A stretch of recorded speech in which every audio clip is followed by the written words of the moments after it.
सलाम फेरते पीछे से आवाज आती है, मौलवी साहब सलाह दुआ करें ना बारिश हो जाए, फसलों का हरज हो रहा है, सब्जियां लगाई हुई हैं, बीमारियां फैली हुई हैं।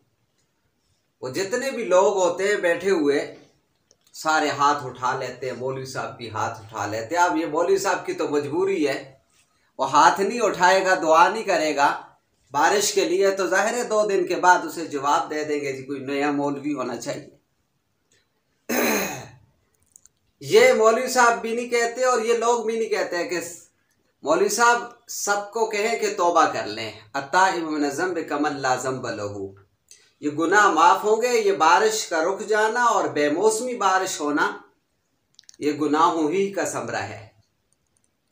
जो हाथ से हम कर रहे हैं ना, जो इस वक्त जो चल रहा है दुनिया में, ये उसी का नतीजा है कि कितने अरसे से अल्लाह ताला ने बारिशों को रोका हुआ है और कितना ज़रूरी मौका है, लोगों को बारिश की कितनी तमन्ना है और कितना हरज हो रहा है, कितनी बीमारियां फैल रही हैं।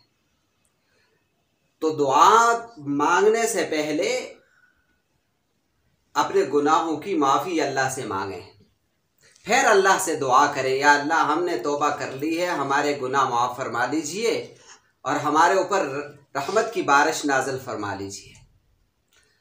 तौबा वाली तो बात है ही नहीं है। ऐसे जैसे सारे के सारे मासूम होते हैं, बस अल्लाह जी हमें बारिश बरसा, जैसे कोई आर्डर नहीं बड़ा कर रहा होता छोटे को, बस ठीक है जी अल्लाह जी बारिश बरसा दीजिए, हमें ये हो गया ये हो गया। तो हमें चाहिए कि पहले हम क्या करें, तौबा करें और फिर अल्लाह जी से दुआ करें कि या अल्लाह हमारे हाल पे रहम फरमा लीजिए।